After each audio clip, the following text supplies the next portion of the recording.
Apa yang dilakukan Pak Presiden Jokowi, kebijakan untuk tidak mengekspor bahan mentah menurut saya sudah sangat tepat sekali untuk pendapatan negara ini. Salah satu yang sudah dibuktikan beliau adalah menyetop bahan baku nikel, di mana banyaknya pabrik-pabrik smelter yang dibangun, yang akhirnya tumbuh perekonomian Indonesia, yang di Sulawesi dibangun kawasan industri pabrik smelter, dan pabrik katoda atau pabrik baterainya dibangun di Batang, di Jateng, sehingga ini mensinkronkan antara kepulauan Sulawesi dan kepulauan Jawa. Begitu juga beliau dengan menetapkan IKN, ibu kota baru di Kalimantan, nanti akan menyambungkan tiga pulau ini akan menjadi kesatuan pusat perekonomian di Indonesia.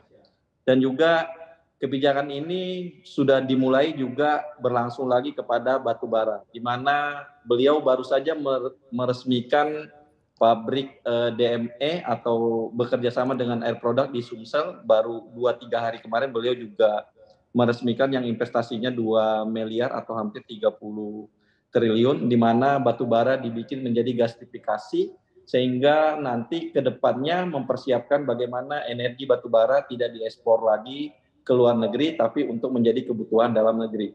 Namun ini juga harus diperhatikan, kenapa? Karena baru-baru ini pengiriman ekspor batu bara DMO yang baru di stop oleh pemerintah, di mana cadangan batu bara kita masih 30 miliar, dan ekspor kita tahun ini 600 juta. Kalau 600 juta dikali dengan DMO 25%, berarti ada 150 juta untuk kebutuhan domestik. Padahal cadangan batu bara kita masih 30 miliar, di mana Cina 2030 dan India 2030 akan mengurangi pemakaian batu bara dan untuk menjadi green energy. Berarti kalau kita kali sisa 8 tahun, hanya sekitar 5 miliar lagi yang akan diekspor oleh Indonesia, padahal cadangan batu bara kita masih banyak sekali. Ini yang juga butuh menjadi perhatian pemerintah. Dengan cadangan yang banyak ini akan dikemanakan, karena kebutuhan DME akan sangat kecil pemakaiannya daripada kebutuhan ekspor. Mungkin itu, Mas. Iya, sebenarnya gambarannya juga cukup terang benderang juga seperti apa dari rencana pemerintah. Misalnya juga untuk timah, bauksit, tembaga, dan utamanya mungkin batu bara yang sudah mulai dilakukan gasifikasi yang akan menjadi dimethyl ether, salah satu substitusi begitu ya dari gas LPG nantinya ketika dilakukan proses hilirisasi dari batu bara. Tapi kalau kita melihat sebenarnya dengan banyaknya potensi mineral dan juga batu bara, minerba begitu dalam negeri, tentu juga ketika memang dilakukan stop ekspor, ini akan membuat oversupply di dalam negerinya. Sebenarnya kalau Anda lihat, apakah mampu begitu domestiknya ini menyerap lebih banyak ketika memang dilakukan pada 2023 mendatang, mulai dilakukan pengetatan untuk ekspor mineral dan juga batu bara? Itulah yang saya sampaikan tadi, harus ada perencanaan yang matang dalam penyetopan batu bara.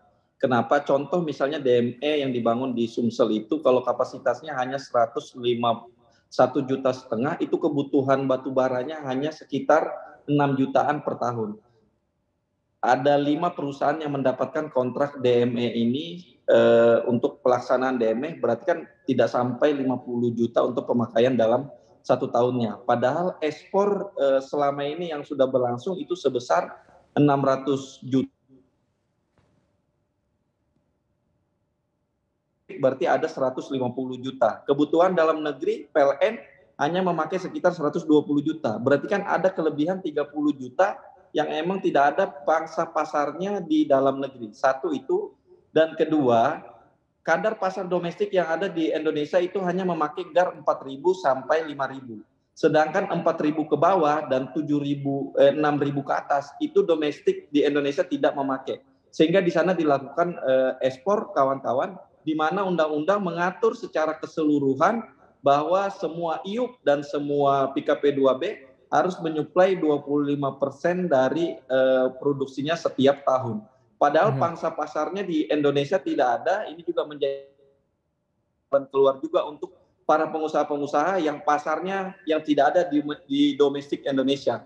Sehingga ini harus menjadi bersama-sama untuk mendapatkan jalan keluar antara pengusaha dan pemerintah. Mungkin itu.